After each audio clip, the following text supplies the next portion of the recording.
A very warm greetings to the members on the dais and off the dais, and to Aliba ma'am. Thank you. Uh, I quote the UN Secretary General, "Let us deliver the education system that can support equal societies, dynamic economy, and the limits dreams of every learner in the world." Since I teach human rights, so my perspective to look at education is a little bit from human rights perspective. What are human rights?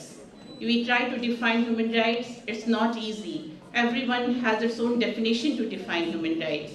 I quote Nani Palkiwala. He says, human right is a thing which speaks for itself.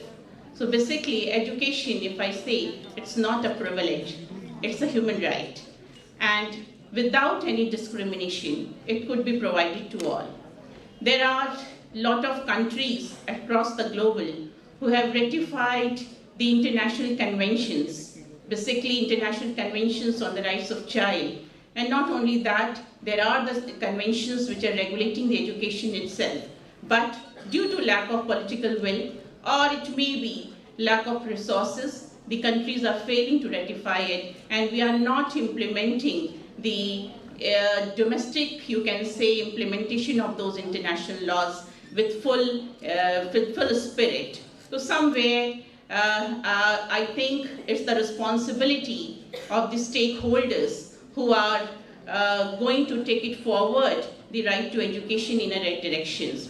There are the stakeholders from the financial agencies who are responsible to bring the quality educations. There are the stakeholders like private institutions. They should not capitalize the education in such a way that it could be discriminated in a sense.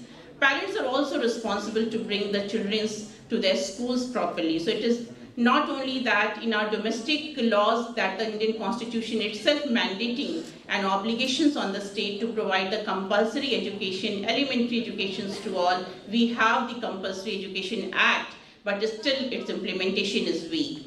So with a few words, there are a lot to speak. I say that its duty comes with the right, of course. So it's duty for each of the stakeholders, and thank you to Zadi ma'am that she has provided the opportunity to all the stakeholders here to keep their views and accordingly move in their own directions with their individual spirit to celebrate the International Day of Education. Thank you so much.